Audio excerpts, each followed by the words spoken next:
একাদশী কইরা সেরে একাদশী মাহাত্ম্য কথা না শুনলে কিন্তু একাদশীর ফল কইমা যায়।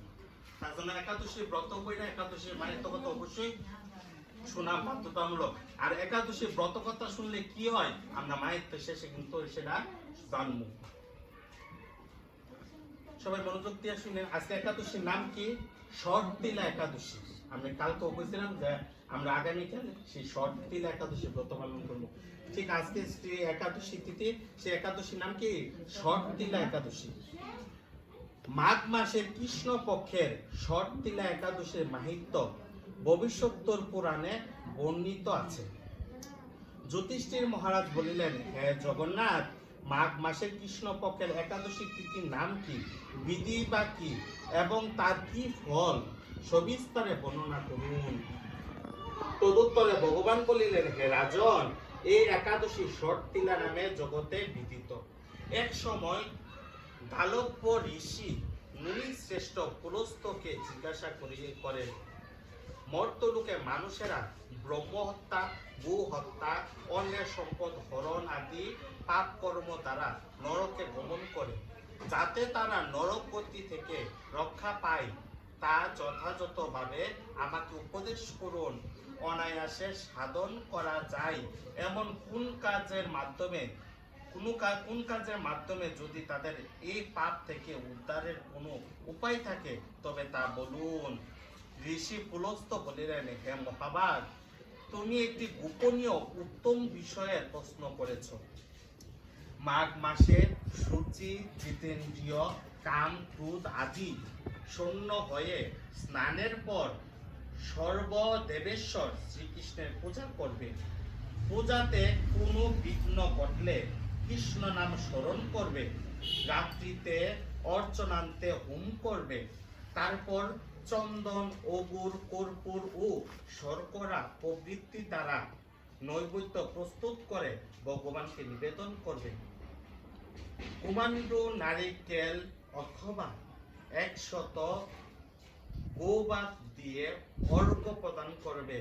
কৃষ্ণ কৃষ্ণ কৃপালু স্তম গতি নং গতি ভর্ব প্রভ ইত্যাদি মন্ত্রে শ্রীকৃষ্ণের পূজা করতে হয়।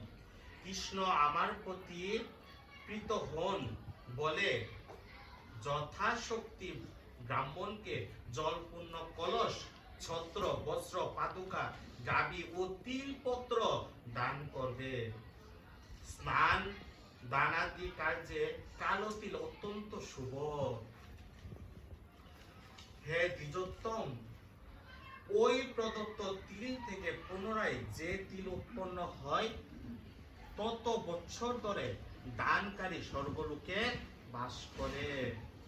তিল দ্বারা স্নান, তিল শরীরে ধারণ, তিল জলে মিশিয়ে তা দিয়ে অর্পণ, তিল ভোজন এবং তিল দান, এই 6 প্রকার বিধানে সর্বপাপ বিনষ্ট হয়ে থাকে। এই জন্য এই একাদশীর নাম শর্তিলা। হে যুধিষ্ঠির, এক সময় নারদ এই শর্তিলা একাদশীর ফল ও ইতিহাস সম্পর্কে জানতে চাইলে যে কাহিনী আমি বলেছিলাম তা এখন তোমার কাছে বর্ণনা করছি। পুরাকালে মর্তলোকে এক ব্রাহ্মণী বাস করত। সে প্রত্যহ ব্রত আচরণ ও দেব পূজা পরায়ণ ছিল। উপবাস ক্রমে তার শরীর অত্যন্ত ক্ষীণ হয়ে গিয়েছিল।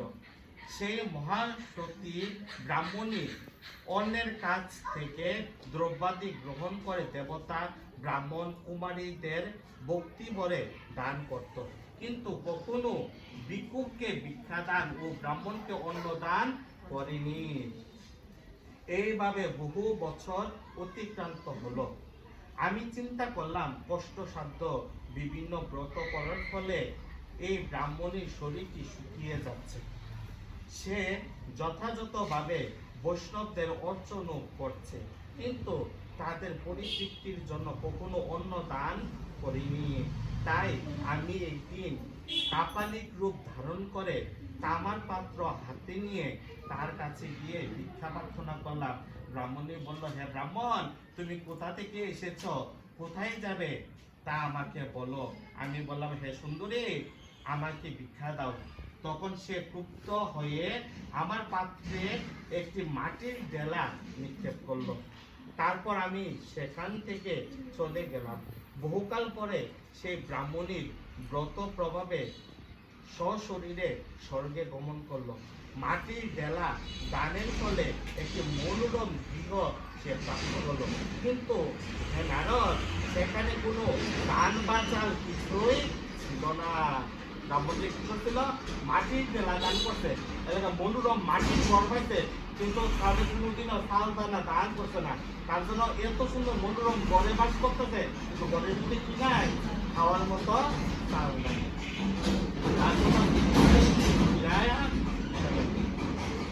গৃহশৈল দিতে মহাক্রোধে সে আমার কাছে এসে বলল, আমি ব্রত, কৃচ্ছ সাধন ও উপবাসের মাধ্যমে নারায়ণের আরাধনা করেছি। এখন হে জনার্দন, আমার গৃহে কিছুই দেখছি না কেন? আমি তো প্রতিদিন নারায়ণের পূজা করছি, তো তারপরে কি আমার গৃহের ভিতরে কিছু নাই? হে নারদ, তখন আমি তাকে বললাম, তুমি নিজ গৃহে দরজা বন্ধ করে বসে থাকো। মর্ত লোকের মানবী সশরীরে স্বর্গে এসেছে শুনে দেবতাদের পত্নীরা তাকে দেখতে আসবে, কিন্তু তুমি দরজা খুলবে না। তুমি তাদের কাছে শর্তিলা ব্রতের পূর্ণ ফল প্রার্থনা করবে। যদি তারা সেই ফল প্রদানে রাজি হয় তবেই দরজা খুলবে। এরপর দেবপত্নীরা সেখানে এসে তার দর্শনে প্রার্থনা করলো। শর্তিলা ব্রতের ফল পেলেই কেবল সেই মানবী দর্শন করবেন দেবেন জেনে তাদের মধ্যে এক দেবপত্নী তার শর্তিলা ব্রতজনিত পূর্ণফল তাকে প্রদান করলো। তখন সে ব্রাহ্মণী দিব্য কান্তি বিশিষ্টা হলো এবং তার গৃহে ধনধান্য ভরে গেল। দ্বার উদ্ঘাটন করলে দেবপত্নীরা তাকে দর্শন করে বিস্মিত হলেন। হে নারদ, অতিরিক্ত বিষয় বাসনা করা উচিত নয়। বিত্ত, স্বার্থ ও অকর্তব্য নিজ সাধ্যমতো তিল, বস্ত্র ও অন্ন দান করবে। শর্তিলা ব্রতের প্রভাবে দরিদ্রতা, শারীরিক কষ্ট, দুর্ভোগ প্রভৃতি বিনষ্ট হয়। এই বিধি অনুসারে তিল দান করলে মানুষ অনায়াসে সমস্ত পাপ থেকে মুক্ত হয়।